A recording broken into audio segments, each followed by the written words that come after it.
I'd like to introduce to you that person who in 1988 did not know who she was, and a person that today is not only aware of who she is, but also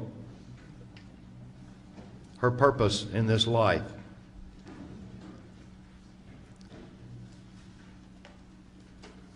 I would also like to introduce a person who changed my life forever. Kathy O'Brien, thank you.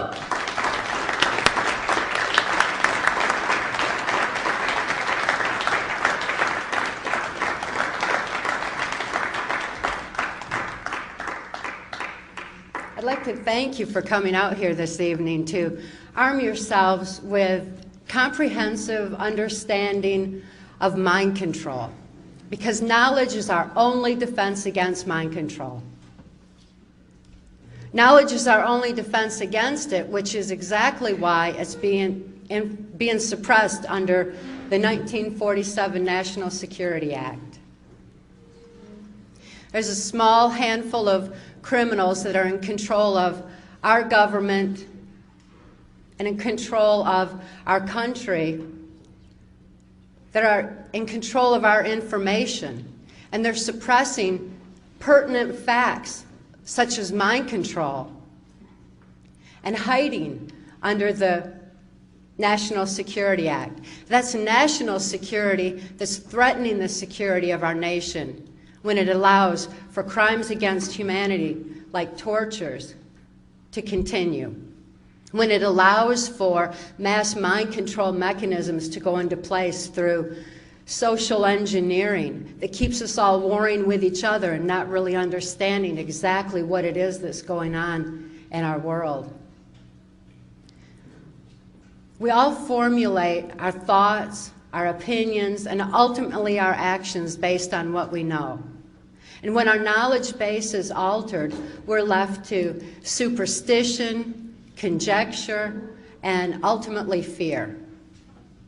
And fear is a strong basis for mind control, whether it's a kind of mind control that is the mass mind control over a whole society, or if it's the kind of absolute robotic mind control that I experienced under MK Ultra on a White House Pentagon level.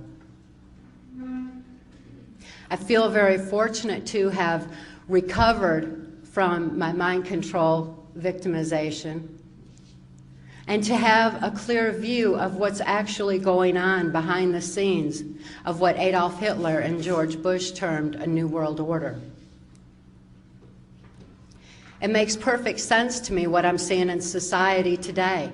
And the truth that set me free from the absolute mind control that I experienced can also set you free from any kind of fear that you're experiencing through what is happening in our society and in our world today.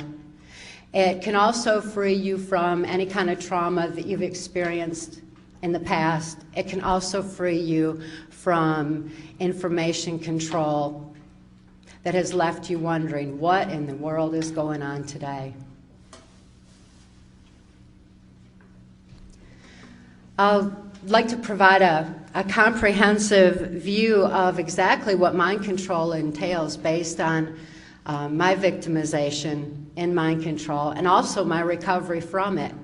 Because the mind-expanding abilities that I gained in my recovery process are abilities that each and every one of you would be able to use to gain a better understanding, to know what's going on in the world, and empower you to make a positive difference in your own lives and in your own walk of life, in your own society, your own family, and affect those that you love as well.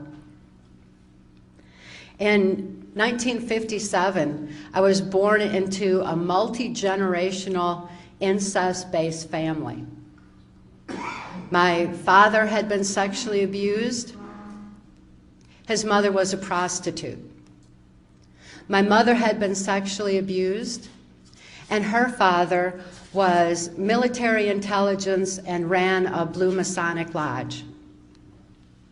I'm certainly not going to be suggesting that all Masons are bad, just because there are many who have an ulterior agenda that is formulated on abuse, and anyone that I name is not to suggest that any particular group is responsible for what's going on in the world today. It's just not that simple.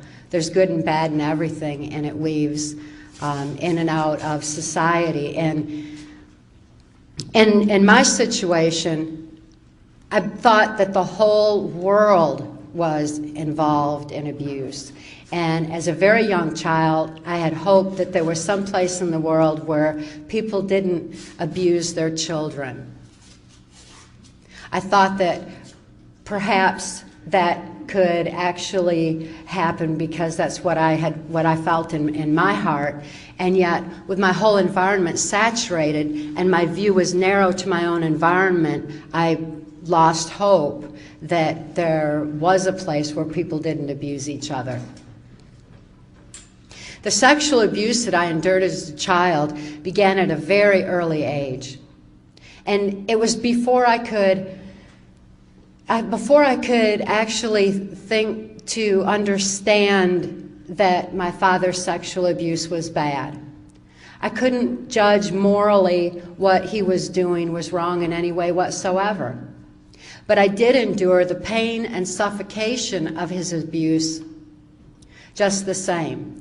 And my body automatically responded to that pain and to that suffocation by developing a disorder which is known as dissociative identity disorder.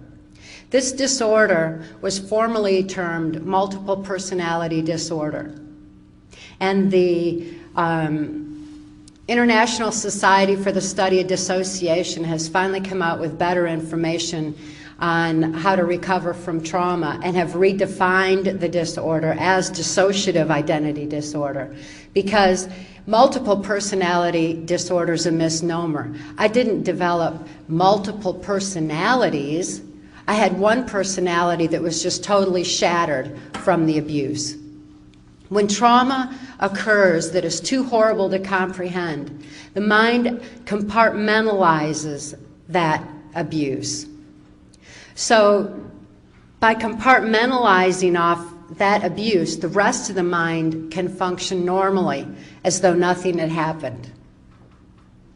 This is now professionally defined, this disorder is, as the mind's sane defense to trauma too horrible to comprehend.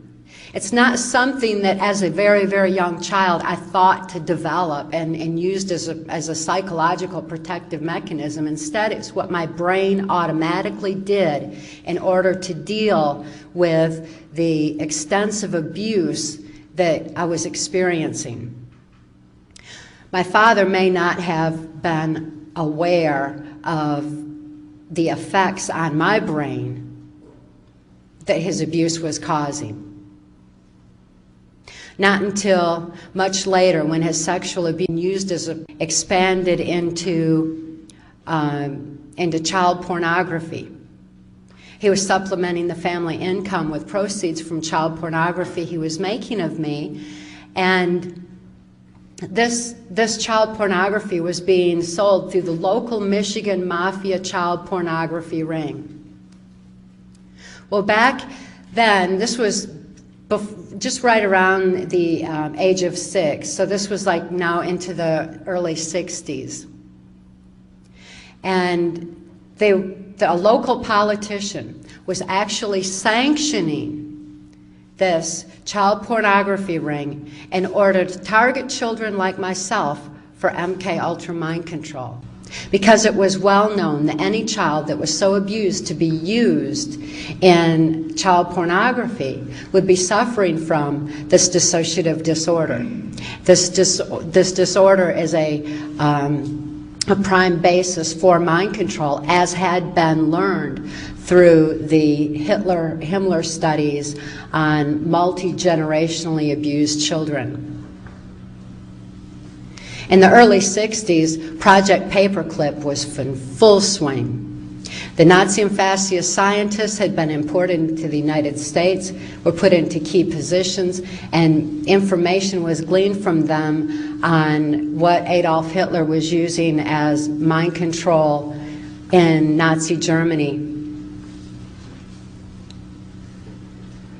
This Project Paperclip that brought the information in was being taken in by the CIA and a criminal faction of the government that was very much interested in how to control the mind of individuals, as well as control the minds of a population more so than had occurred in Nazi Germany, because those people had actually broke free of the Hitler plan with the war, but yet the war was so traumatizing that it still left them unable to think for themselves, to the point where they became socially engineered. So there's a great deal of information that was being brought into this country regarding the effects of trauma on the human mind.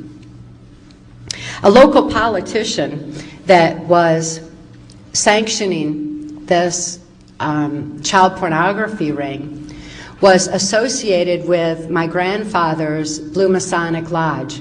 A Blue Masonic Lodge oftentimes has key individuals within a community who are involved in politics, or in this particular case, it was quite a criminal faction of politics and businessmen, police officers, and just other local politicians as well.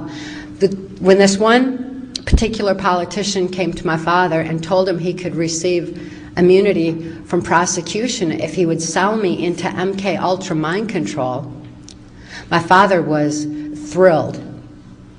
He agreed to sell me into the project and was trained in how to raise me for MK Ultra. My father was immediately flown to Boston, Massachusetts, where he was given the information on the language of the subconscious, or how to speak to the subconscious mind. And that's NLP, or neuro-linguistic programming. Because by that time, the abuse was extensive to the point where when extreme trauma occurs in certain situations, such as like when a person is in an automobile accident, you may have heard stories where they had a near-death experience and it was as though their spirit were above everything and looking down on the event from a high-up position. It's as though the spirit takes flight from the body in order to escape the pain, and there's like an overview of it. And within that overview, very oftentimes after people survive, they can recall very key events that have occurred around their accident, such as other license plate numbers, or maybe even something more on a spiritual level where they feel love energy of someone who is praying. There are many different aspects that people come back and report from this higher up view of when an extreme near-death trauma has occurred to the point where their spirit had left and then reattaches. And when it comes back, there is that photographic memory surrounding the trauma as well. These are natural phenomena that are associated with the human body that was well known by those who were studying MK Ultra mind control. They knew that even though I was compartmentalizing memory of my abuse so that the rest of my mind could function normally as though nothing had happened. For example, when my father would sexually abuse me, I wouldn't think of it when I was in other situations. I couldn't think to bring it to mind. And they thought, what better place to store government secrets than in the brain of someone who can't think to bring that information to mind? And yet at the same time, because of the extreme trauma that was going on, my brain was also photographically recording events surrounding that trauma. So within that compartment of my brain was also a photographic memory. And the government was very much interested in that aspect of the phenomena of the effects of trauma on the human mind. They were also interested in what Mark has mentioned about when a person develops 44 times visual acuity. And I developed that as well. It's as though a person gets eyes in the back of their head. You know, my eyes were wide open. You could see whites all the way around my eyes, just so traumatized. And as though I was looking to see the trauma before it came again, before it happened again. And it's kind of like developing eyes in the back of the head. The senses become extremely super heightened, like the way perhaps a blind person would develop better hearing. And since I was not able to consciously comprehend what was happening to me, my senses were increasing dramatically. My hearing was very acute as well. And I could hear things that were going on in the next room because the hearing is heightened to that extent. It's a defense mechanism that automatically goes on in the brain when trauma is occurring. Additionally, this kind of sensing goes into an area that gives like a psychic perception. And I hesitate to use the word psychic because it's been misused in many, many ways. But nevertheless, the hearing is so acute and the visual is so acute and the senses are so heightened that there becomes a stronger knowing. And the government did numerous studies into the psychic abilities of people who were also abused. These all were adding up into reasons why there was a faction of our government that was looking into what the Hitler-Himmler studies had revealed. Additionally, when a person compartmentalizes memory, after so many compartments develop, there's no continuity of thought. There's no memory of what happened before. So when a person's out and around and they don't think to bring to mind the abuse, they don't know what time has passed. So after a while, there's no comprehension of time. There's no ability to consciously comprehend what's going on, and there's no continuity of thought. Without this kind of a conscious awareness, it leaves the subconscious mind open to be led. A person becomes highly suggestible. Any person who's experienced sexual abuse, especially prior to the age of 5, or physical abuse, or even psychological abuse prior to the age of 5, would develop this kind of a heightened suggestibility. It's well known that when trauma occurs, people become highly suggestible. When traumas occur in our society, such as what happened 9/11. Many people in this country PTSD'd. They developed post-traumatic stress disorder. This PTSD left people unable to think clearly for themselves. They were very fearful. They were very emotionally distraught over what had happened. And when they're not able to think clearly for themselves, they're more easily led. So when they're told what to do by the television while those horrible images are played over and over and over again, they become compliant, they become apathetical, and they become so easily led that America began to lose some of its strength, to the point where the criminals that have been in control now for numerous generations took a significant step forward in their control. But just like they misjudged with me, they never considered the strength of the human spirit. They never considered what would happen when people cared about each other, when love entered the equation.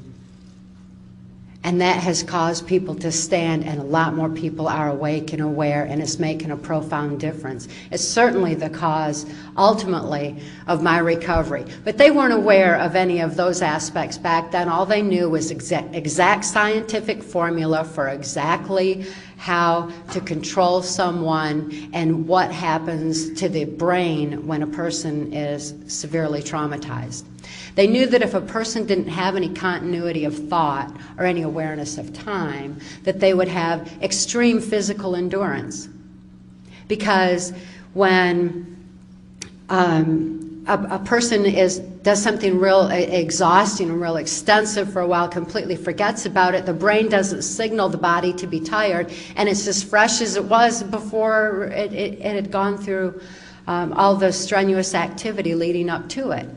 This became a very strong interest for the government in creating what we now know as special forces, or the military special forces that have seemingly superhuman strength and superhuman endurance, superhuman vision, and an ability to carry on and carry out orders that are extraordinary. This was also an opportunity for the government to store secrets within a mind of someone like that, while at the same time having a photographic memory to know exactly how to carry out the various orders. When they began meddling in the subconscious mind, our subconscious mind is the part that controls our breathing, it controls our blood flow, it controls numerous body functions. And because of that, a person could actually take a bullet and not bleed, not recognize or acknowledge the pain, have it compartmentalized and go on as though nothing had happened. And by not acknowledging it, the pain doesn't slow them down, the endurance continues, the bleeding is stopped, and they're able to continue to do whatever it is they're programmed to carry out. This is pertinent information about what our brains are capable of doing.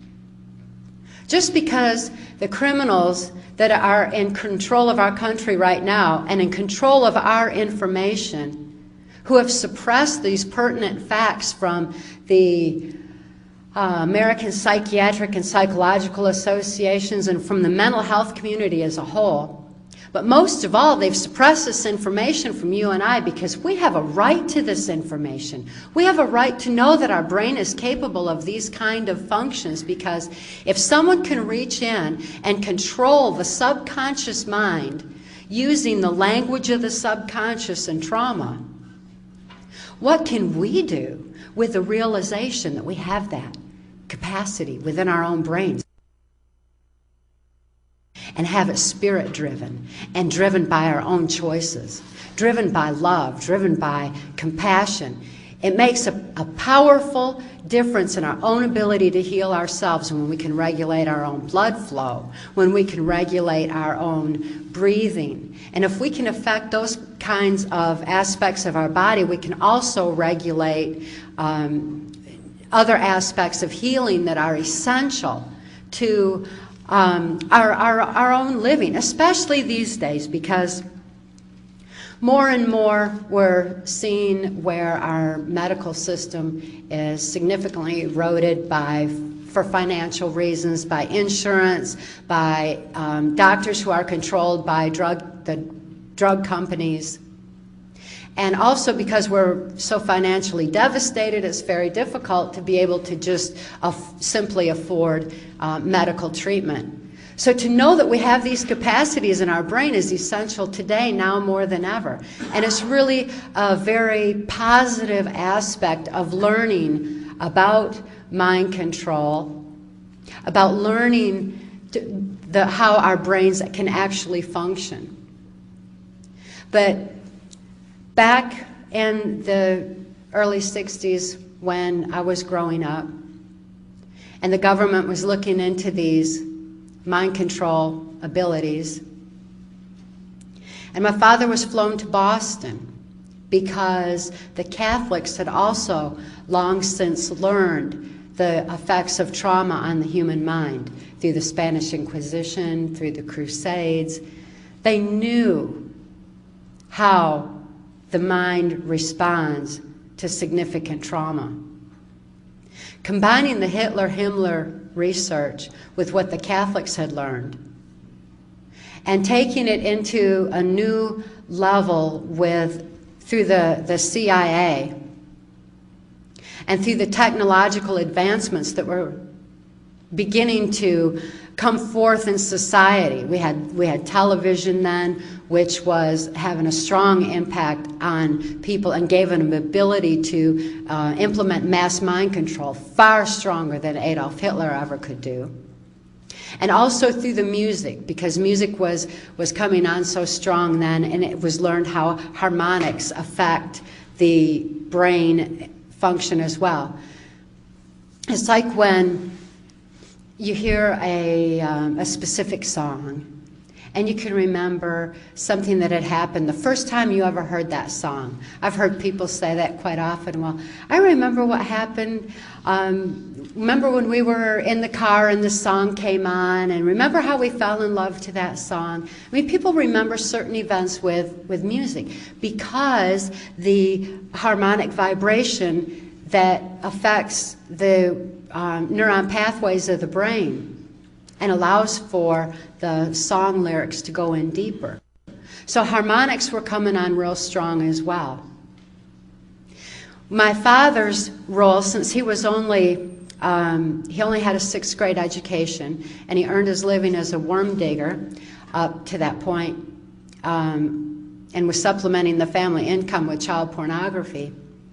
He wasn't extremely bright, and yet he had enough intelligence to be able to understand what they were telling him about the way the subconscious mind responds and reacts. Plus, all he had to do was carry out specific orders to make sure that I was in certain places at certain times according to the government specifications.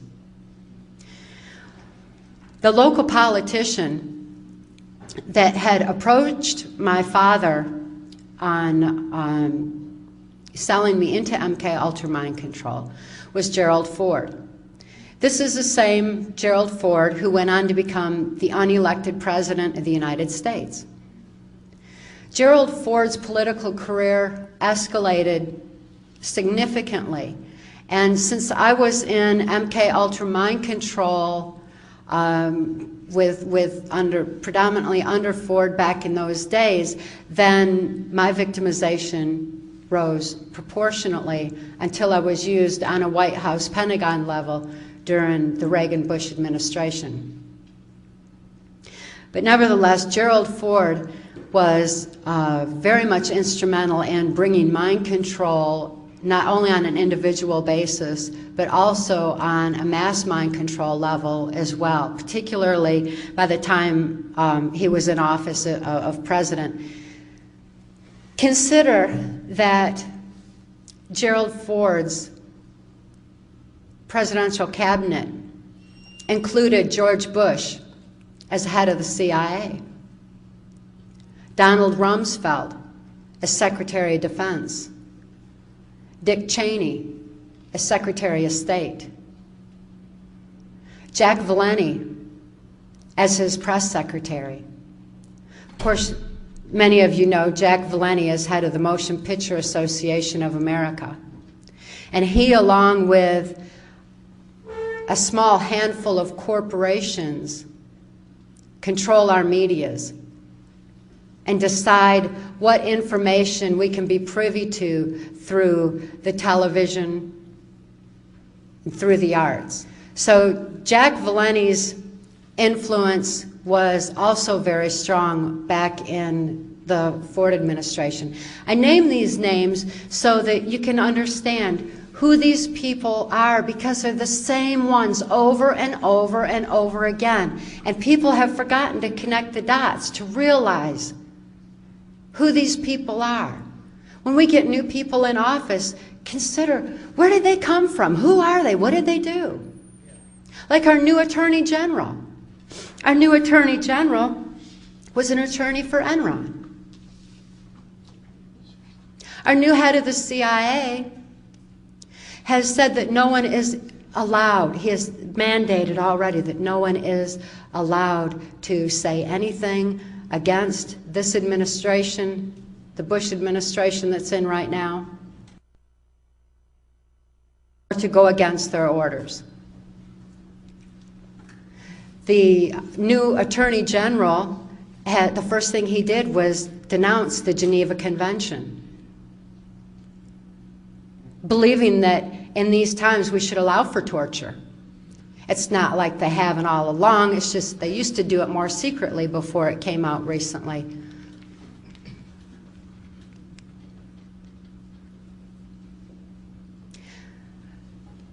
It's important that we consider that we've got the same people in place, and it's just a small handful of criminals, and it's absolutely inexcusable that we continue to leave them in power.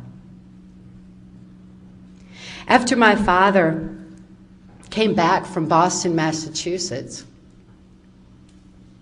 I was subjected to extensive, systematic abuses. The sexual abuse that I had endured was extending into ritual abuse and more tortures. The ritual abuse that I experienced within our local Catholic Church was very deliberate for the purposes of mind control. It's not to say that all Catholics are bad. There's some very, very good, concerned Catholics who are as outraged as you and I are that that kind of abuse is going on in the church. They're as outraged as we became when we began to learn about this Boston connection. When we started hearing about the child abuse that was emanating out of Boston. It wasn't just child abuse, although that's absolutely horrific enough. It was a very systematic form of mind control, very much a part of MK Ultra. I've been talking about that Boston connection for over a decade. And I'm so glad to see that it's finally coming to light. And yet the most key part of what's actually going on has been left out of the equation once again.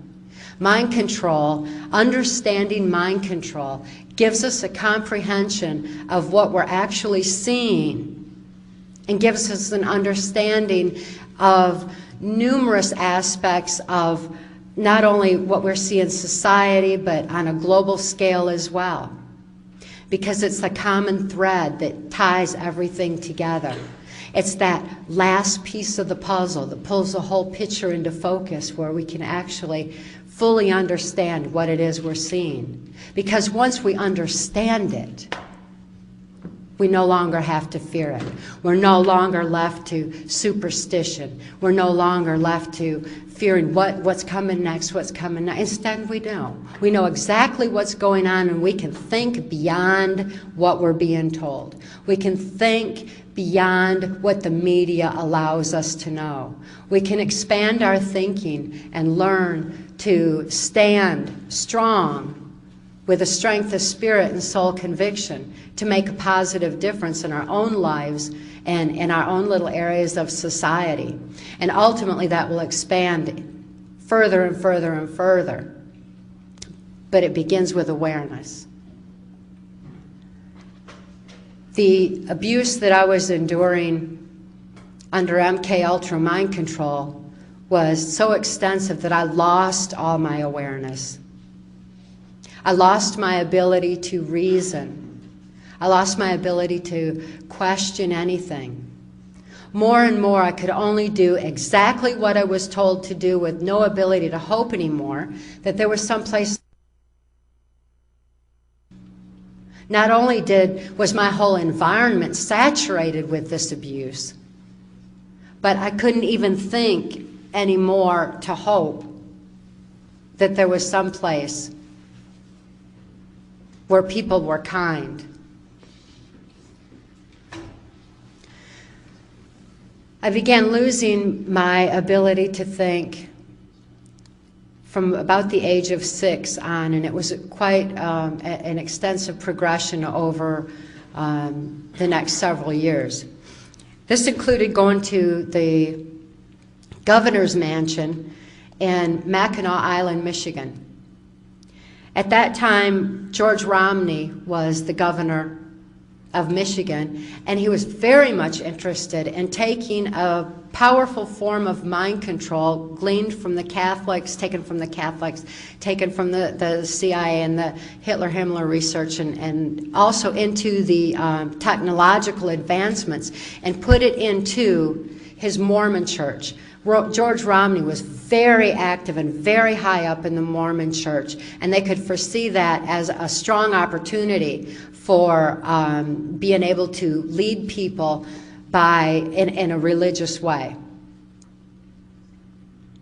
People are easily led by a religion because they do want to do what God tells them to do, but the religion that they're being taught is outside themselves, when in fact that spirituality and relationship with God is within. And yet religion can pull people down a path outside themselves where they're more easily led and controlled, particularly when systematic abuses are going on and MK Ultra mind control and technological advances are being used as strong as they were in the Mormon church. That's not to say all Mormons are bad. There's quite a few Mormons who are standing up once they're able to think for themselves to make a positive difference and stop the abuse in their churches as well. But that's a little bit slower. The devastation wreaked on people within the Mormon church is extensive, and it's very much like the abuses that go on in the Jehovah's Witnesses church that is just coming to light, where their mind control is so prevalent there as well. And every time where the mind control is prevalent, there's always abuse, and it's usually sexual abuse of the children. We need to become aware of how people are being led this way. When we have politics that have no separation of church and state, it allows for them to dictate or to provide the information through the churches on a political agenda as well. And it's a very dangerous and a very powerful combination, yet nevertheless is all moving towards the same goal of a mind control of the masses. In Mackinac Island, Michigan, I also heard George Romney talk about what is now known as global education, where bringing a form of mind control into the education system and altering the history, and also pumping information into the children's head at a rate to where they lose their ability to discern and to creatively utilize the information, but nevertheless it's just being pumped into their head, especially with the onset of computerization and harmonics coming through the headphones while they're sitting at some of those computers. The computers were also deliberately designed to alter the history that they were being taught, because it was believed that to control the future, all they needed to do was control the history. Again, alter that knowledge base so that when they do formulate any thought or action, it's based on something that's totally false or is something that's lacking key elements, such as mind control, such as what really went on in Nazi Germany. Without these key elements in their history, the children were being socially engineered into another direction. So we've got several generations now where this kind of social engineering has perpetuated through the school systems. Fortunately, there are a number of people who became aware of this, particularly when Bill Bennett was the Secretary of Education and had said that every child in this country should be taught by a Jesuit. The Jesuits are the intelligence arm of the Vatican, and was very much corrupted into bringing what Adolf Hitler said was a way to mass mind control generations. It was Adolf Hitler who said that if there were any free thinkers left in society, he wasn't concerned because he had control of the minds of the children through the education system. That was something that I heard Bill Bennett quote himself in the application of the global education into the system.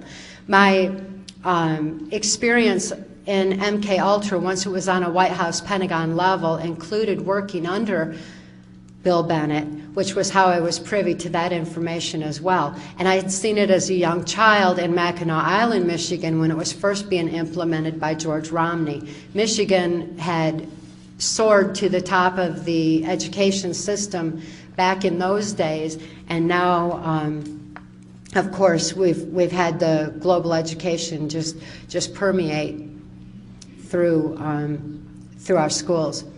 But fortunately, the people have become more aware and are waking up, and there's more and more homeschooling that's going on, which is very much a solution. But it's also important that people are re-educated to what history actually is, and people like Wendy, who are making those kind of efforts in their own areas of life, who are aware of it, are what is key to undoing this tangled mess of social engineering and mass mind control that has permeated our society and brought us to this point that we're looking at today. My owner in MK Ultra Mind Control was U.S. Senator Robert C. Byrd. Senator Byrd has been in office longer than I've been alive, and he's still in office today. He's been head of our Senate Appropriations Committee, which means that he decides how money is going to be spent, how it's going to be delegated, and he has made sure that more and more states' rights are lost in favor of federal intervention. And that was how global education was brought into the school systems, as states' rights were overridden. The last holdout for states' rights in the education system was in the state of Alabama under Governor Fob James, who said that the federal government has no business meddling in the minds of our children, and he turned down all federal funding in order to maintain freedom of thought, in order to maintain a base of truth in the history in the school systems. And yet, I also watched the progress where the federal government came in and took away the states' rights and just simply overrode it. Based on what? Senator Byrd is very learned in the Constitution. I think he knows more about the Constitution than anybody I've ever encountered, that's for sure. And he can quote the Constitution much the way that a Satanist can quote the Bible, where they can take the information, or they can take the words and twist them around and use semantics and switch them to fit their own agenda. And it sounds plausible, and surely you can read it right there, but it's out of context nevertheless. It's what they say. They're capable of doing it. And Senator Byrd was manipulating our Constitution to the point where the New World Order agenda took firm hold. Now we're seeing where our Constitution is just simply being eroded more and more. I'm deeply concerned for the recent events here in the state of California, where the governor here, who is not an American-born citizen, has an enormous movement going to change the Constitution in order that he be able to run for president. This governor that you all have is a good friend of George Bush's, and I've seen this forthcoming and have even talked about it now for nearly a decade. and yet it wasn't as pertinent as it is today. Hopefully the information will reach people enough to where they're going to realize that as you see more and more of your state's rights eroding, it's for a specific purpose. But money, again, is ultimately at the top of all this and is dictating this New World Order agenda. There's a massive amount of greed that continues to run and permeate our society. The different criminal operations that I was forced to participate in during the Reagan-Bush administration are detailed in our book, Transformation of America. That information was compiled for Congress as testimony, and when, upon the advice of federal attorneys, the information was released en masse in 1995. There's a number of, particularly then, there were a number of people in Congress who know how essential it is that good people have a knowledge base of truth and wake up and see what is going on in our country, to begin to realize how this transformation of America was taking hold far more so than it ever did in Nazi Germany. Mark and I just returned from Europe, and like he was saying, we spoke in Germany, and that was quite an experience. And to see so many people who have been affected by mind control directly, who have seen it in their own families, who are acutely aware of what social engineering is in society. They know what's happening in the United States.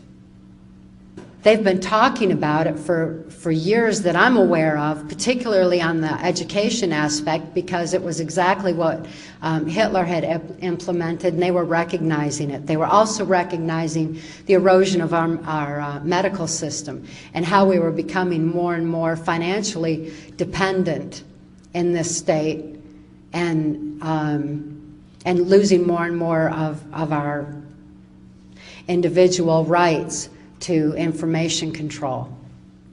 But the compassion of people not only in Germany, but all over the world where Mark and I have been speaking out is very encouraging. To go outside this country, it's like a whole new world. I mean, it's such a privilege to see that people are awake and aware. They know what mind control is. They know that mind control has a firm grip on America right now, that there is a criminal faction in control of our government that is seeking to control the world. And it's inexcusable that we continue to follow leaders that we didn't elect. We know that these people that are in place right now weren't elected. They keep taking the elections. Consider that the electronic voting machines were manufactured by a key corporation that's one of the, among the very, very few that are actually controlling the media. They also manufactured our voting machines. And Dick Cheney is associated with that corporation, much the same way he is with Halliburton. I've known Dick Cheney through Gerald Ford since 1975. He is the most brutal person I've ever encountered personally, by far. But it's his attitude and his agenda that is so frightening.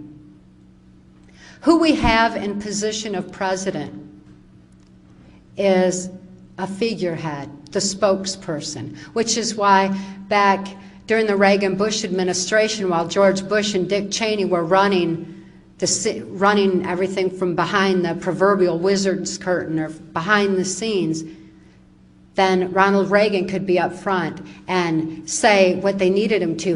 Because he's an actor, because he was an actor, he was able to do that. But he wasn't the one who was running the country, not back then. And so it has gone now through various administrations. With Bill Clinton, for example, which was, I've known Bill Clinton since 1979 when he was governor of Arkansas, and I knew him through some CIA black ops that were involved in the CIA cocaine operations going through Mena, Arkansas. But Bill Clinton was being groomed to slip into the office of president because he would do and say what needed to be done, and he certainly had the ability to manipulate people with the way that he spoke. And therefore, it was decided in 1984 that I heard him and George Bush talking at Swiss Villa Amphitheater in Lampe, Missouri, that when people became disillusioned with Republicans leading them into the New World Order, then Bill Clinton as a Democrat would be put into place. It happened. I had also, and this is in Transformation of America, and it was released in 1995. That information that had been compiled. Was aware of this for so many years, and also that George Bush Jr. was going to be put into the office of president, not as someone who could think for himself, but as someone who would do exactly what he was told to do. George Bush Jr. can deliver a speech very well, because all he has to do is voice it and mouth it exactly like he's told to do. But to ask him a question that he has to think of creatively or to answer on his own, the tongue goes to the side of the mouth and he doesn't come off just very, very, very bright. That's because he's not the one who's thinking of where our country is going or where it's been. He's not the one who's aware. We got to look behind the scenes. The person that we see, the figurehead that we see as president, is not the one that's in control, and the next one's not likely to be either. And I believe that's why that Schwarzenegger's being groomed accordingly, because he too is an actor and he can voice and say whatever he's told to do as well. This is coming unless we wake up and wise up. But according to the plans that I heard at Bohemian Grove in Northern California, at the Swiss Villa Amphitheater, which is actually a CIA mind control epicenter where they train military special forces. Also Mount Shasta, California, where they train military special forces with mind control, which was where I had seen George Bush Jr. being programmed and trained and groomed as well. These particular epicenters are places where I heard numerous for who was going to be put into place and how the minds of the people could actually be manipulated. And I've learned through that Hillary is the next is one being groomed as well, because not robotically or under mind control. As a matter of fact, she is definitely more criminally intelligent than Bill Clinton even. But since people in America have been socially engineered to forget the crimes during the Clinton administration and only think of the perversion, diversion, Lewinsky affair, the Hillary being paraded as an illusion of change as a woman is also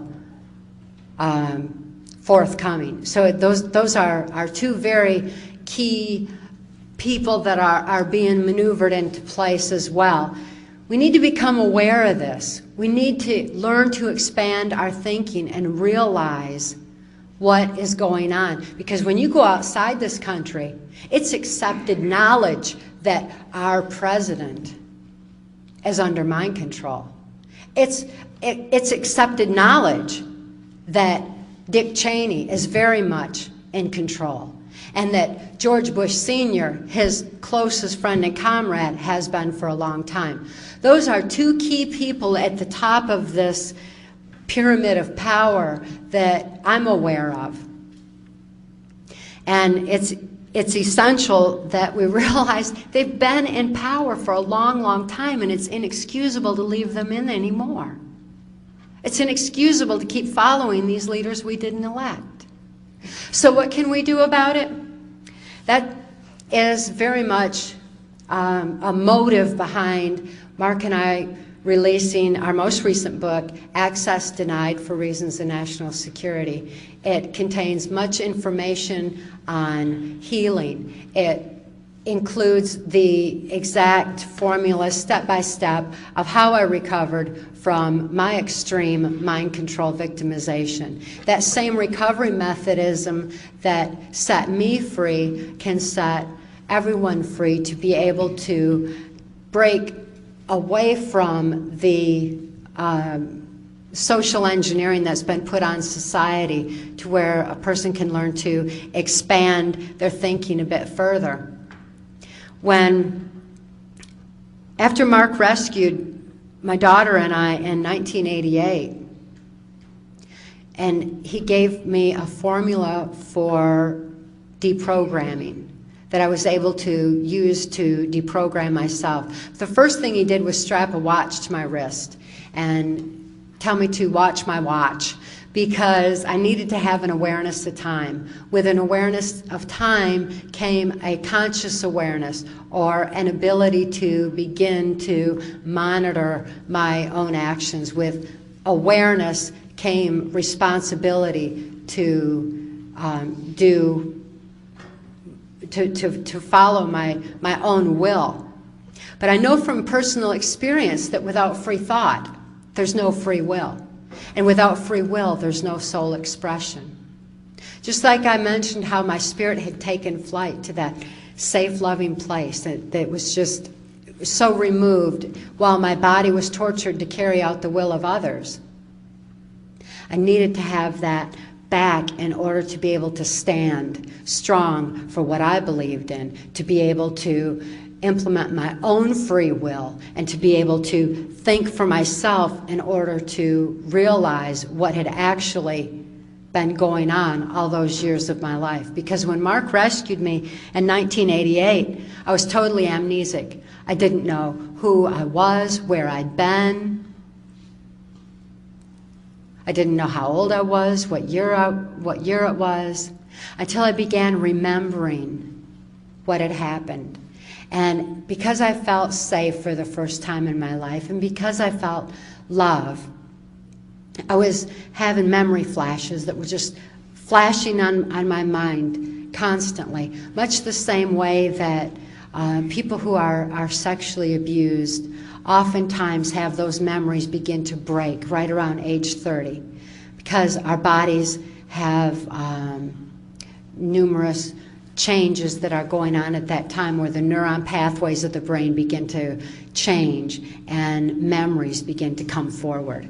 So with a combination of being safe for the first time, and the combination of love, and the fact that I was turning 30 and was having these memory flashes, I needed to begin to remember and piece together my own life, what had happened.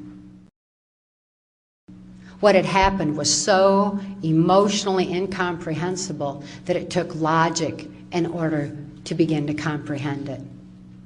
Mark handed me a pen and told me to begin to write out my memories, because the very act of moving a pen uses the logic part of the brain. And by using logic, it shifted what was emotionally incomprehensible into logic, where I could understand, face reality, and deal with what had happened. And I began to recover at a rapid rate at that point. As I gained control over my own mind again, and had free thought and free will and soul expression, I was strongly motivated to speak out on what I had learned, not out of vengeance, not out of anything negative like that. Negativity is so immobilizing. Instead, it was love for humanity. It was love for my daughter and her need for help. It was compassion. Those were the motives for me to speak out. And yet, as soon as I had deprogrammed, I had been following orders all of my life. And to learn to think for myself beyond what I had been told was a new process. It was really difficult. And thinking was like, it was like my brain would fall off into a black hole. And I just couldn't quite get there to make a decision for myself or to think for myself. And it took brain exercises where I began to expand my thinking, to consider other angles, other possibilities, other perceptions, to look at other aspects in order to begin to learn the truth. And truth is so discernible because of the strength of spirit that I had regained. It's essential that we all gain our strength of spirit in order to be able to grasp the truth. And the same truth that made me free can make anyone free from any level of abuse and any level of misinformation, disinformation, or limited information, so that we can have a firm grasp on what's really going on. With that strength of spirit becomes an ability to have an inner peace. And that inner peace is essential for making a positive difference in our own environment and within our own self. And by having the strength of spirit and peace within, that is the first step towards world peace. How can we have world peace if we don't have any peace within? How can we know truth if we're fearful because we're ignorant? We've got to be able to learn to have our strength of spirit, to trust in the power of love, to grasp the truth, and realize that indeed it is truth that makes us free. So please, I encourage each and every one of you to go out into your own areas of life and among those that you love in your own families and raise that awareness and give them that thread of truth and give it with love, because love is the most powerful force in the universe, and it empowers people to have the strength of spirit to stand and make a positive difference for all of us. We need it today. Thank you.